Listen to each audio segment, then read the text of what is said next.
Europe 1, 13h. De 13h à 14h sur Europe 1, vous écoutez Céline Géraud, vous réagissez au 01 80 20 39 21 et vous revenez cet après-midi, Céline, sur le sujet des mineurs non accompagnés sur notre territoire. Oui, et j'accueille tout de suite Xavier Iacovelli, sénateur des Hauts-de-Seine et vice-président de la Commission des Affaires sociales. Bonjour. Bonjour. Merci beaucoup d'être avec nous dans le studio d'Europe 1, 13h. Alors évidemment, l'actualité, c'est ce drame abominable survenu à Lille il y a un mois et demi. Une retraitée de 68 ans assassinée par un mineur d'origine ivoirienne en errance, qui relance le débat autour du statut de ces mineurs non accompagnés. Ils sont à peu près autour de 14 000 aujourd'hui sur notre territoire, essentiellement originaires d'Afrique de l'Ouest. On parle beaucoup du Mali, de la Guinée, de la Côte d'Ivoire. Une enquête flash avait été lancée l'été dernier par le gouvernement. Où en est-on aujourd'hui ? Écoutez, il y a un certain nombre de mesures qui sont prises dans le cadre du projet immigration porté par le ministre de l'Intérieur Gérald Darmanin, justement pour faire en sorte de réduire les flux migratoires et notamment les flux migratoires aussi qui sont organisés par des mafias qui utilisent en fait ces mineurs non accompagnés pour les ramener sur le territoire contre de l'argent, Oui. en fait, tout simplement.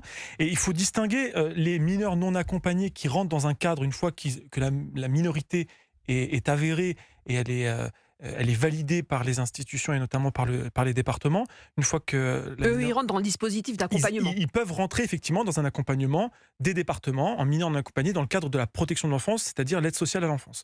Et puis il y a des mineurs isolés qui refusent, eux, de rentrer dans un cadre institutionnel. Donc en fait, les MNA qui sont dans l'institution départementale, l'aide sociale à l'enfance, en vrai, c'est eux qui posent le moins de problèmes parce qu'en fait, ils ont envie de s'en sortir, parce qu'ils ont fui la misère ou la guerre et ils arrivent sur le territoire français pour essayer de s'en sortir. Et donc, souvent, ils sont très volontaires. C'est ceux qui font souvent de l'apprentissage, qui ont envie vraiment de s'intégrer dans notre pays. Et puis, il y a les mineurs isolés, ceux qui refusent effectivement ce parcours à l'aide sociale à l'enfance, qui, eux, peuvent poser des problèmes parce qu'ils sont organisés et gérés en fait par des structures souvent mafieuses et criminelles. Dans le cas de ce drame dont on a parlé ce matin sur Europe 1 et dans l'Europe 1 13h, il était dans quel cas ce mineur isolé ivoirien ? Il était à Antibes, il a échappé visiblement à la surveillance, il était en errance, comme on dit. Il était donc en dehors du cadre de l'aide sociale à l'enfance, donc en dehors du cadre de protection de l'enfance, et donc il était mineur isolé, donc il refusait certainement le fait d'être accompagné par les institutions. Donc il y a quand même un trou dans la raquette quelque part. Il y a un trou dans la raquette, mais c'est pour ça qu'il faut absolument qu'on puisse faire en sorte que déjà la minorité, il faut qu'elle soit déterminée. Moi, je souhaite et je milite depuis des années pour que la minorité soit reprise en charge par l'État. Aujourd'hui, c'est les départements qui fixent la minorité et déterminent la minorité sur des tests osseux qui sont un référentiel des années 1930. Donc, autant vous dire que 1930 sur un type caucasien, donc autant vous dire que ce n'est plus du tout en adéquation avec le public cible. Voilà. Et donc, il faut effectivement qu'on revoie ça. Et moi, je pense que l'État doit reprendre en charge cela parce qu'en fait, il y a une augmentation importante des flux migratoires et donc des mineurs non accompagnés et donc des dépenses pour les départements. Et c'est d'ailleurs pour ça qu'au Sénat, lors du projet de loi de finances mardi, il y a 2 jours, on a fait en sorte d'avoir des amendements pour remettre des crédits supplémentaires. 32 millions d'euros. 32 millions d'euros pour revenir à une enveloppe de 100 millions d'euros pour soutenir les départements dans le cadre de l'accompagnement de l'aide sociale à l'enfance et en particulier les MNA, les mineurs non accompagnés. Alors je reviens sur le test dont vous parlez, le test osseux. Depuis 2019, il y a un fichier national d'identification de ces mineurs non accompagnés qui existe. Mais le point d'achoppement, c'est l'âge des mineurs. Le plus souvent, ils peuvent mentir aussi sur leur âge. Il y a ce test osseux qui se révèle imprécis. Est-ce qu'il ne faut pas revoir justement cette présomption de minorité ? Vous aviez fait une proposition de loi déposée en 2020. On en est où ? Alors, il y a effectivement ces tests osseux où il y a quasiment 18 mois d'écart, plus ou moins. Et comme c'est toujours en faveur de la minorité, pour l'instant, on bascule pas toujours, parce qu'en fait, comme c'est chaque département qui détermine la minorité par rapport à ces tests osseux, et qu'il n'y a pas, en fait, il y a ce fichier national où c'est battu, parce qu'en fait, jusqu'à 2020, il y avait chaque département fixait la minorité, et si la minorité n'était pas avérée, par exemple dans le département des Hauts-de-Seine, on allait dans le département de Paris, et on pouvait fixer la minorité dans le département de Paris. Donc en fait, il suffisait de changer de département ou même quand le mineur avait été considéré comme mineur, mais allait travailler, voulait se déplacer dans une autre structure d'un autre département pour du travail par exemple, le département, pour refuser de le prendre en charge, pouvait déterminer qu'il était majeur. Donc il y avait un vrai problème, un vrai trou dans la raquette. Donc maintenant, il y a un fichier national qui nous permet effectivement d'avoir une cohérence sur l'ensemble du territoire, mais c'est encore à la charge des départements, et c'est pour ça qu'on se bat pour que ça soit des politiques migratoires et que la question de la détermination de la minorité soit gérée par l'État, et qu'ensuite, une fois qu'ils sont mineurs, s'ils sont avérés mineurs, effectivement, il faut que ça soit l'aide sociale à l'enfance, donc les départements qui reprennent la main. 13h25, on est ensemble sur Europe 1, 13h avec Xavier Iacovelli, sénateur des Hauts-de-Seine et vice-président de la Commission des Affaires sociales. On parle de ce statut des mineurs non accompagnés suite à ce drame abominable survenu à Lille. On en a parlé longuement aujourd'hui sur Europe 1.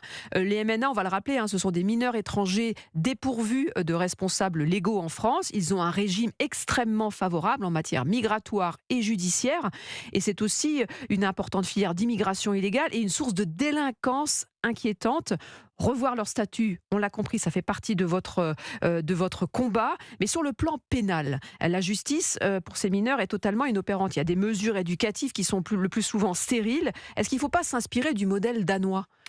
Il y a des mesures qui prévoient des mesures beaucoup plus fortes. Oui, mais la justice des mineurs, en fait, à partir du moment où la France détermine que ces jeunes sont des mineurs, ils rentrent dans un cadre judiciaire et pénal des mineurs. Il n'y a pas un traitement favorable pour les mineurs non accompagnés par rapport à des mineurs français. Ça, c'est pas vrai. En fait, ils rentrent dans un cadre général. Et donc, effectivement, en France, nous avons une protection, parce que c'est des conventions aussi internationales, où nous avons un statut pénal différent pour les mineurs et pour les majeurs. Et donc, c'est peut-être ça qu'il faut faire évoluer. Mais là, pour l'instant, moi, je ne peux pas laisser dire qu'il y a un statut particulier au niveau pénal pour les mineurs non accompagnés étrangers, parce que c'est faux.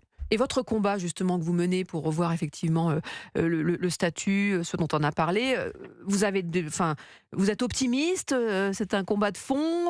C'est un combat. Alors, vous savez, moi, vous avez eu la rallonge budgétaire, on en a parlé, mais c'est pas suffisant. Il y a eu, moi j'ai déposé un amendement pour effectivement, il y a une rallonge budgétaire pour soutenir les départements. Mais moi, je suis de ceux qui pensent qu'il faut que l'État reprenne ses responsabilités en termes de social, en termes d'aide sociale à l'enfance. Et je suis favorable, moi, à la recentralisation des politiques d'aide sociale à l'enfance. Et donc, ça serait cohérent. Moi, j'avais déposé des amendements dans le cadre de la loi immigration pour que l'État reprenne la main sur l'évaluation de la minorité. Mais globalement, je pense que l'ensemble de la protection de l'enfance doit être géré par l'État. C'est un vrai débat. Les départements, ils sont contre, parce que même si ça coûte plus de 10 milliards aux départements chaque année, on voit bien que c'est la boîte de Pandore. Si on leur enlève la protection de l'enfance, on voit bien que l'État pourrait reprendre aussi l'ensemble des politiques sociales. Et donc, les départements, ils sont aujourd'hui opposés. Mais il y a un vrai sujet sur la capacité d'avoir les mêmes droits d'un département à l'autre, ce qui aujourd'hui n'est pas le cas. Aujourd'hui, on a 101 départements et 101 politiques différentes de la protection de l'enfance et de la gestion des mineurs non accompagnés. On a des mineurs non accompagnés qui sont